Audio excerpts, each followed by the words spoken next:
Disney sues Florida Governor Ron DeSantis over control of self-governing district.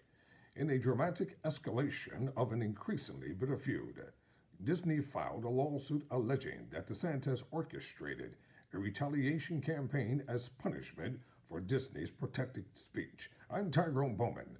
This is Tyrone Bowman Tonight. According to NBC News, the Walt Disney Company on Wednesday filed a lawsuit in federal court against Florida Governor Ron DeSantis and other officials alleging a targeted campaign of government retaliation after the company publicly opposed a state law that critics call Don't Say Gay. Disney and DeSantis have been embroiled in a feud over Walt Disney World's self-governing privileges in the Orlando area, which the possible Republican presidential contender has threatened to revoke. The corporation is one of the state's largest employers and a key driver of tourism. The power struggle started when Disney, under then CEO Bob Chapek, criticized the Florida government for a state education law that opponents have dubbed Don't Say Gay.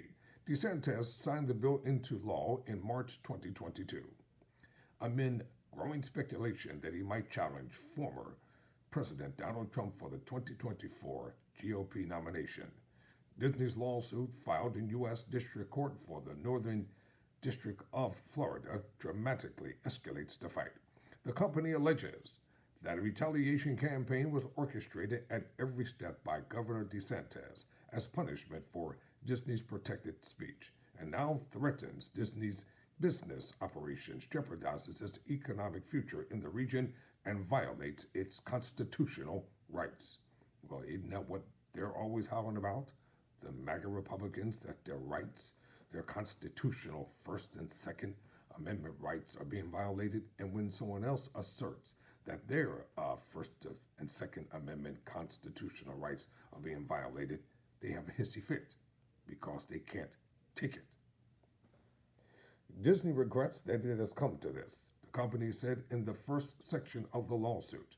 But having exhausted efforts to seek a resolution, the company is left with no choice but to file this lawsuit to protect its cast members, guests, and local development partners from a relentless campaign to weaponize government power against Disney in retaliation for expressing a political viewpoint unpopular with certain state officials.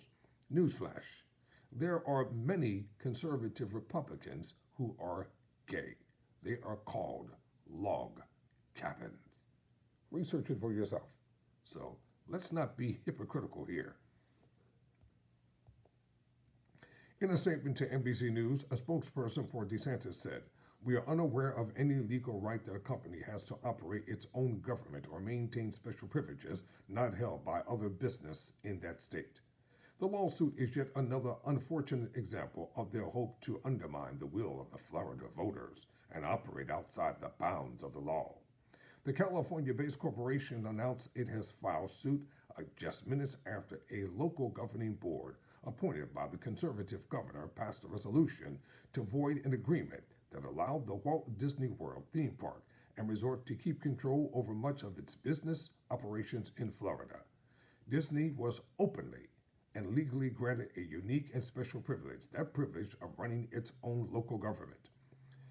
Alan Lawson, a former Florida Supreme Court justice whose firm was hired by the DeSantis appointed board, said during the board meeting, that era is ending.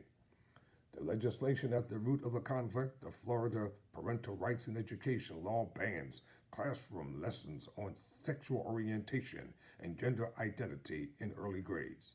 Chapek, the former Disney CEO, publicly criticized the legislation last year after employees and LGBTQ advocates pressed him to take a more forceful stand. In response, Florida assumed control of Disney World's self-governing district and tapped a new board of supervisors that would oversee the special tax district that encompasses the theme park and resort property. Disney then fired back at the Central Florida Tourism Oversight District Board with an agreement that essentially stripped the supervisors of their power.